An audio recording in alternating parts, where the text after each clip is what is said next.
Hello everyone, my name is Mansi Bhardwaj. तो हमने previous lecture में जो काइनेटिक थ्योरी ऑफ गैसेस थी उनके सारे पोस्टुलेट और सारे जो हमारे मीन फ्री पाथ थी और जो हमने सारे इंपॉर्टेंट जो टॉपिक वो हमने कवर कर लिए थे। आज हम हमारा जो इंपॉर्टेंट टॉपिक है that is a important numerical of A kinetic theory. तो कुछ इंपॉर्टेंट न्यूमेरिकल करेंगे जो बहुत सारे IIT JEE या फिर एम्स में कई बार क्वेश्चन पूछे जाते हैं। ठीक है, तो आज हम उनके जो हमारे काइनेटिक थ्योरी गैसेस है उसके न्यूमेरिकल शुरू करते हैं। तो देखो पहला न्यूमेरिकल, देखो ये न्यूमेरिकल है। Molar volume is the volume occupied by 1 mole of any gas at standard temperature. देखो स्टैंडर्ड टेम्परेचर का मतलब एक STP जो होता है ना, STP का मतलब क्या होता है, 1 एटमॉस्फेरिक प्रेशर हो और 0 डिग्री क्या हो, सेल्सियस टेम्परेचर हो। ठीक है, 0 डिग्री मतलब देखो स्टैंडर्ड टेम्परेचर प्रेशर मतलब इसका मतलब यही होता है कि 1 atmospheric pressure and 0 degree Celsius हमारा टेम्परेचर। ठीक है, तो हमें क्या दिखाना है कि वॉल्यूम ऑक्यूपाइड जो मोलर वॉल्यूम वो 1 मोल है। ठीक है, तो हमें क्या निकालना है, स्टैंडर्ड गैस ये सारे हो गए। तो टेक हमें क्या निकालना है, शो दैट कि इसकी जो वॉल्यूम है वो 22.4 लीटर होगी इतने टेम्परेचर पर, हमें ये बताना है। ठीक है, तो देखो हमें पता है कि प्रेशर हमारा कितना है, क्योंकि STP ले रखा है तो 1 एटमॉस्फेरिक प्रेशर है। 1 एटमॉस्फेरिक प्रेशर जो होता है वो किसके इक्वल होता है, 0.76।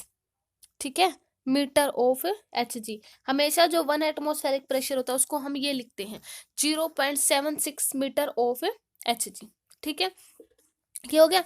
अब देखो इसको हम कैसे सोल्व, 0.76। ठीक है, ये हो गया। अब देखो ये प्रेशर हमारा क्या होता है, 1 एटमॉस्फेरिक प्रेशर में इतना होता है, ये तो ये हो गया। ठीक है, अब जो उसकी मतलब Hg जो हमारी मर्क्यूरी होती है ना, H जो हमारा मर्क्यूरी होती है H, उसकी जो वॉल्यूम होती है वो कितनी होती है, 13.6। मतलब वॉल्यूम नहीं सॉरी, डेंसिटी जो होती है ना, तो उस Hg की डेंसिटी कितनी होती है, 13.6 इंटू 10⁻⁻3। ठीक है, और इंटू में कितना आ जाएगा, 9.8 G की वैल्यू। ठीक है, यहाँ से ये ऐसे हम इसको सोल्व करेंगे। हमारा टोटल प्रेशर हमें निकालना था ना, 1 एटमॉस्फेरिक प्रेशर, तो 0.76 Hg है, क्योंकि Hg की हमारी डेंसिटी 13.6 इंटू 10⁻³ इंटू 9.8 हो गया। क्योंकि देखो हमारे पास जो प्रेशर होता है ना, देखो हमने क्या फॉर्मूला पढ़ा था, P = H ρg होता है ना, H ρg है ना, इस टाइप से। तो हमें प्रेशर मतलब हाइट उसकी इतनी गिवन 0, तो रो हमारा डेंसिटी कितनी है Hg की 13.6 और G = 9 तो ये फॉर्मूला वहां से आया है। जो देखो P = H ρg जो होता था, है ना, जो प्रेशर का हाइट की टर्म में ये होता था। तो मान लिया 0.76 हमें हाइट गिवन है किसी भी मतलब मर्क्यूरी कॉलम की, और रो हमारी डेंसिटी होती है और G हो गया। ठीक है, तो ये इस फॉर्मूले से आया है। और हमारे पास जो टेम्परेचर है वो कितना है, 0 डिग्री सेल्सियस, चूंकि हमें किस में चाहिए, केल्विन में, तो 0 + 273 केल्विन से इसको ऐड कर देंगे तो 273 केल्विन यहाँ से आ जाएगा टेम्परेचर। और R हमें यूज करना है, हमें गिवन है 8.31। ठीक है, हो गया। अब हमें क्या निकालनी है कि इतनी मतलब हमें निकालनी कि वॉल्यूम जो है 22.4 लीटर होगी, है ना, तो हमें वॉल्यूम निकालनी। तो हम क्या करेंगे, इसमें हमें फॉर्मूला होता है आइडियल गैस इक्वेशन का, PV = μ/T। ठीक है, हमें क्या निकालनी है, वॉल्यूम, तो किसके इक्वल आ जाएगा, μ/T बाय यहाँ से P नीचे। ठीक है, क्लियर है। अब इसको निकाल देंगे, सारी वैल्यू रख देंगे। म्यू की वैल्यू क्योंकि मोलर वॉल्यूम कितनी है, 1 मोल के लिए, है ना, molar volume 1 mole of any gas, तो यहाँ से म्यू की वैल्यू कितनी हो जाएगी, 1। R की वैल्यू 8.31 हमें कंसिडर करनी है, कंसिडर। और टेम्परेचर हमारा कितना है, 273 केल्विन, और प्रेशर हमारा कितना है ये पूरा। ठीक है, तो 0.76 इंटू 13.6 इंटू 10⁻³ इंटू 9.8। ठीक है, जब हम इसको सोल्व करेंगे तो हमारे पास कितनी वॉल्यूम आ जाएगी, क्या आ जाएगी, 22.4 इंटू 10⁻³ मीटर की क्यूब। ठीक है, और अगर हम इसको लीटर में चेंज करेंगे तो यहाँ से ओनली आ जाएगी 22.4 लीटर। ठीक है, मीटर को लीटर में चेंज करते हैं तो कि यहाँ से 10⁻³ से मल्टीप्लाई हो जाएगा ना, सॉरी डिवाइड हो जाएगा ना, तो यहाँ से कैंसिल हो जाएगा, तो लीटर की क्यूब में ये चेंज हो जाएगा। ठीक है, क्लियर है। तो इस टाइप के जो न्यूमेरिकल है वो ऐसे हमें जो हमारी आइडियल गैस इक्वेशन होती है उसका यूज करके हम ऐसे सोल्व करेंगे। ठीक है, नेक्स्ट देखो, देखो सेकंड न्यूमेरिकल है, a given mass of a gas at -273 degree Celsius exert a pressure of 50 centimetre of mercury, what pressure will exert 273 if volume remain constant. ये पूछा है कि प्रेशर कितना एक्सर्ट होगा अगर हम वॉल्यूम को कांस्टेंट रखें 273 डिग्री सेल्सियस पर। क्वेश्चन ये है, तो हमें टेम्परेचर कितना गिवन है, माइनस का कितना है 73 डिग्री सेल्सियस। ठीक है, तो टोटल हमारा टेम्परेचर चूंकि हमारा सेल्सियस में, तो हम केल्विन में चेंज करेंगे, तो कितना आ जाएगा -73 + 2 73, तो टेम्परेचर कितना आ जाएगा 200 केल्विन। ठीक है, ये हो गया 200 केल्विन हमारा टेम्परेचर आ गया। अब T2 देखो, T2 कितना गिवन है 27 डिग्री सेल्सियस, 27 + 273 जोड़ देंगे कितना आ जाएगा 300 केल्विन। यहाँ से ये आ गया, T1 और T2 दोनों आ गए। अब हमें क्या निकालना है, P2 निकालना है। अब देखो P2 हमें फाइंड आउट करना है। ठीक है, देखो एक प्रेशर हमें गिवन है 50 सेंटीमीटर वाला, एक प्रेशर हमें गिवन है, P2 हमें निकालना है। ये रहा ना, ये कहा ना exert a pressure of 50 centimetre mercury, तो सेकंड वाला प्रेशर पूछा है। तो देखो हमारे पास एक इक्वेशन होती थी, क्या होती थी, P2/P1 इज इक्वल टू, किसकी इक्वल आई थी, देखो प्रीवियस लेक्चर में मैंने आपको करवाया था, P2/P1 is equal to T2/T1 करवाया था, ये हमारी इक्वेशन थी। ठीक है, इसको हमने फिर कैसे, जिसको सोल्व करने के लिए कैसे करेंगे, P2/T2 इसको हम ऐसे लिख सकते हैं ना, P2/T2 is equal to P1/T1, ऐसे लिख सकते हैं। क्योंकि हमें क्या चाहिए अब, P2 चाहिए, तो हम इसको कैसे लिख सकते हैं, देखो P2 is equal to P1 into T2/T1, ऐसे लिख सकते हैं ना। ठीक है, ऐसे हो जाएगा। अभी सारी वैल्यू रख दो, तो हमारे पास P2 जो हमसे पूछा है वो आ जाएगा। P1 की वैल्यू कितनी थी 50 इंटू T2 की वैल्यू हमारे पास 300 केल्विन, 300/T1 की वैल्यू हमारे पास 200 केल्विन, ये आ जाएगा, इससे कैंसिल हो जाएगा। तो ये कितना आ जाएगा 150/2 है ना, तो यहाँ से कितना आ जाएगा 75 सेंटीमीटर, है ना, हाफ हो जाएगा ना, तो 75 सेंटीमीटर ऑफ मर्क्यूरी। तो ये हो गया हमारा प्रेशर, यही हमें पूछा था हमसे। ठीक है, तो ये हो गया सेकंड। तो इस टाइप के न्यूमेरिकल ये फॉर्मूला है, इंपॉर्टेंट है। ठीक है, इसको हम यूज करेंगे। ठीक है, तो नेक्स्ट देखो नेक्स्ट न्यूमेरिकल है, 4 मॉलिक्यूल हमें गिवन है गैस के, जिनकी स्पीड ये है 2, 4, 6 एंड 8। ठीक है, कैलकुलेट क्या करना हमें, average speed root mean square speed. देखो C1 की वैल्यू, क्योंकि हमें एवरेज स्पीड निकालनी है, तो C1 is equal to 2, C2 is equal to 4, C3 is equal to 6 and C4 is equal to 8। ठीक है, ये चारों हमने ऐसे लिख लिए। अब हमें पता है एवरेज स्पीड का फॉर्मूला C एवरेज क्या होता है, is equal to C1 + C2 + C3 + C4। ठीक है, और डिवाइडेड बाय मतलब जितने नंबर ऑफ स्पीड्स होती हैं, तो कितनी है, तो 4 हो जाएगा। तो कितना आ जाएगा 2 + 4 + 6 + 8/4, तो कितना आ जाएगा 20/4, यानी ये आ जाएगा 5। तो हमारी C एवरेज की वैल्यू कितनी आ गई 5 किलोमीटर पर सेकंड।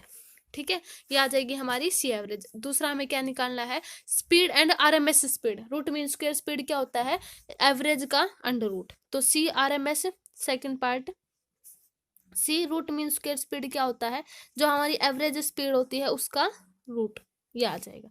तो C1 + C2 + C3 + C4/4।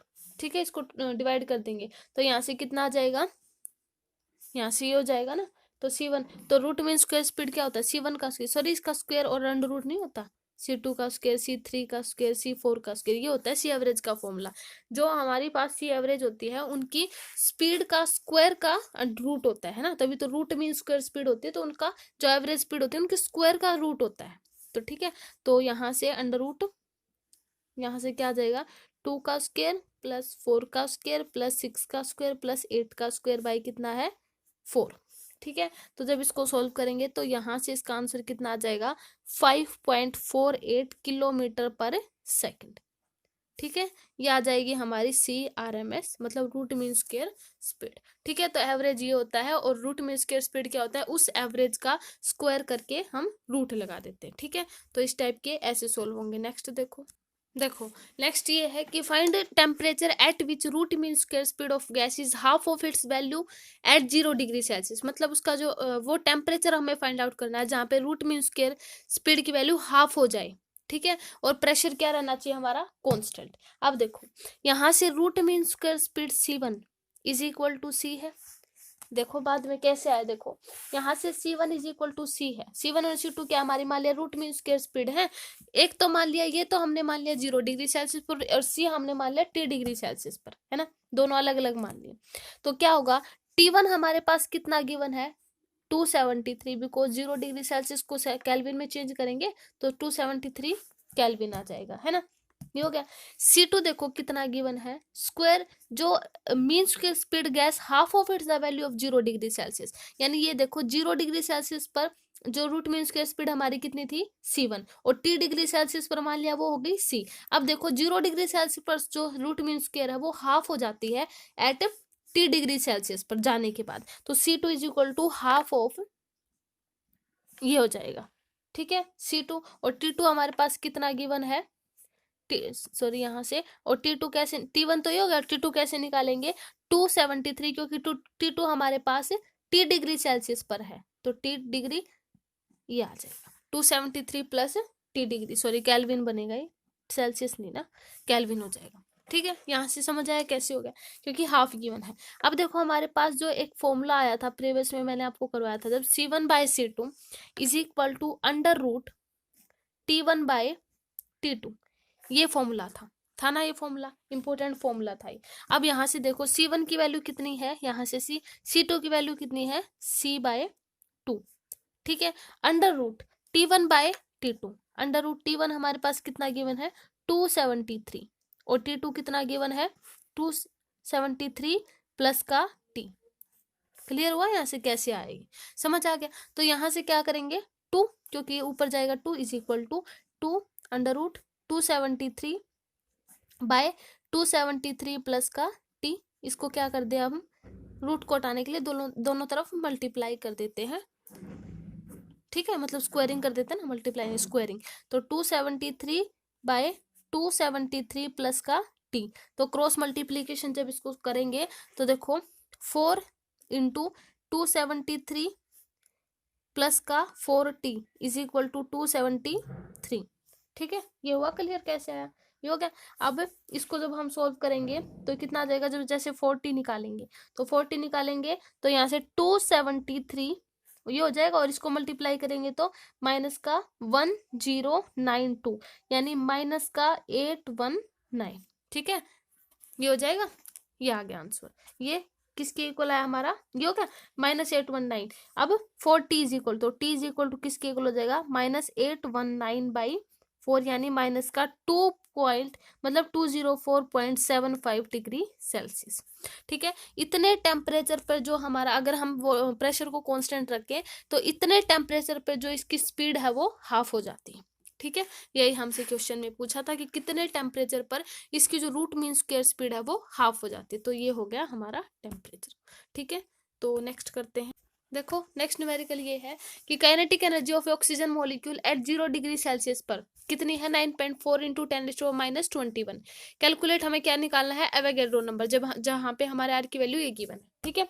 अब देखो टेम्परेचर हमारा क्या आया था गिवन है 0 डिग्री सेल्सियस, मतलब अगर हम उसको केल्विन में चेंज करें तो 0 + 273 यानी 273 केल्विन, ठीक है। ये हमारा आ गया टेम्परेचर, गिवन है ये तो, ठीक है। अब देखो kinetic energy of O2 molecule कितनी गिवन है, जो हमारे ऑक्सीजन की काइनेटिक एनर्जी, सॉरी गिवन नहीं है हमें, मतलब ये कैलकुलेटेड वैल्यू होती है kinetic energy of O2 molecule, ठीक है।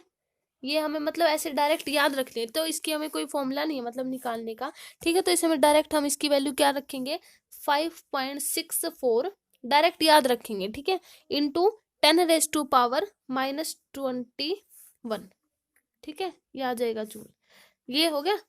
सॉरी यहाँ पे जो ऑक्सीजन मॉलिक्यूल है ना, kinetic energy of oxygen molecule की वैल्यू गिवन है 5.64, यहाँ से, तो यहाँ से एक और इसमें अलग वैल्यू होती है जहाँ पे हमें याद रखनी है, तो इसमें तो गिवन है तो इसमें हम डायरेक्ट लिख सकते हैं, तो यहाँ से ये जो वैल्यू है ये थोड़ी यहाँ से गलत होगी, तो 5.64 लिख देते हैं इसको, ये थी, ये गिवन है ना इसमें, तो 5.64, तो kinetic energy of O2 molecule ये होगी 5.64 इंटू 10⁻⁻।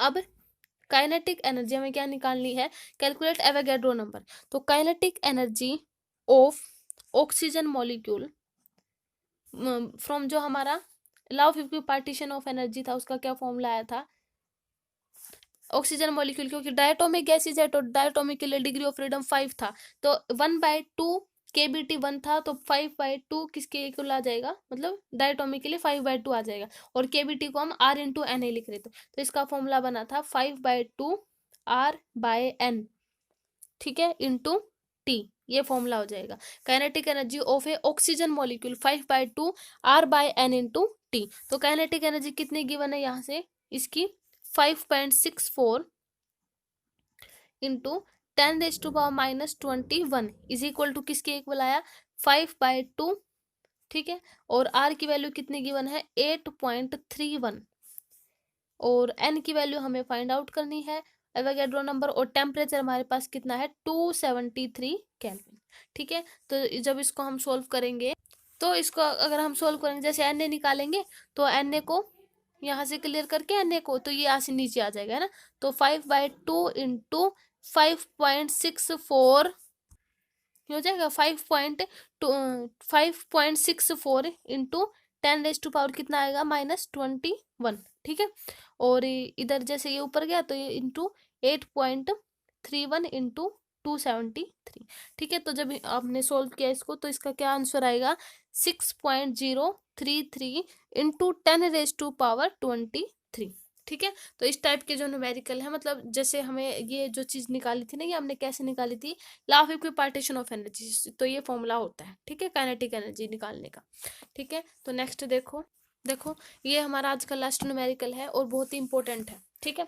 तो देखो क्या है इसमें कि देखो पहले में क्या गिवन है, diameter of A water molecule कितना है, 2 एंगस्ट्रम। तो पहले हम इसको लिख लेते हैं। देखो सारी चीज न्यूमेरिकल सोल्व करने का यही एक तरीका होता है कि सारी चीज हम उसको लिख लें और बाद में उसको सोच समझ के करना, ठीक है। तो डायमीटर कितना है, 2 एंगस्ट्रम। अब एंगस्ट्रम में कितना होता है 10⁻⁻10 मीटर, ठीक है। डायमीटर हमने लिख लिया। अब देखो नेक्स्ट आते हैं। अब हमें क्या गिवन है कि number density of water molecule at NTP इतने गिवन है, ठीक है। हमें उसको इंटरएटॉमिक डिस्टेंस के साथ कंपेयर करना है, ठीक है। अब हमें देखो नंबर जो डेंसिटी होती है एन, वो क्या होता है, उसका रिलेशन क्या होता है, इनवर्सली प्रोपोर्शनल होती है वो एब्सोल्यूट टेम्परेचर की। तो नंबर डेंसिटी देखो लिख लेते हैं, number density is inversely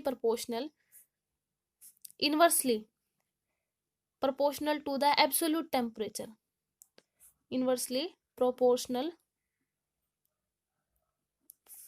to absolute temperature, मतलब ये इसमें रिलेशन होता है एब्सोल्यूट टेम्परेचर, ठीक है। तो यहाँ से जो नंबर डेंसिटी आएगा n, वो किसके इक्वल आ जाएगा, 2.76, क्योंकि नंबर डेंसिटी गिवन है ना 2.7 इंटू 10⁻25 है ना। और टेम्परेचर हमारा कितना था, एक बार तो हमें टेम्परेचर गिवन है 373 है ना, और फिर गिवन है कंपेयर एट एनटीपी मतलब 273 होता है एनटीपी का मतलब, समझ आया कैसे हुआ। तो एनटीपी एक टेम्परेचर तो हमें गिवन है 373 केल्विन, और एनटीपी का मतलब क्या होता है 273, ठीक है। तो एनटीपी यानी एक हमें टेम्परेचर गिवन है, ये आ जाएगा 273, और एक हमें गिवन है 373, ठीक है। ये हुआ क्लियर। तो इसको हम सोल्व करेंगे तो कितना आ जाएगा, 2 इंटू 10⁻25 और मीटर की ये आ जाएगी हमारी नंबर डेंसिटी, हो गया। क्योंकि नंबर डेंसिटी इनवर्सली प्रोपोर्शनल होती है टेम्परेचर के, तो ये आ गया। अब देखो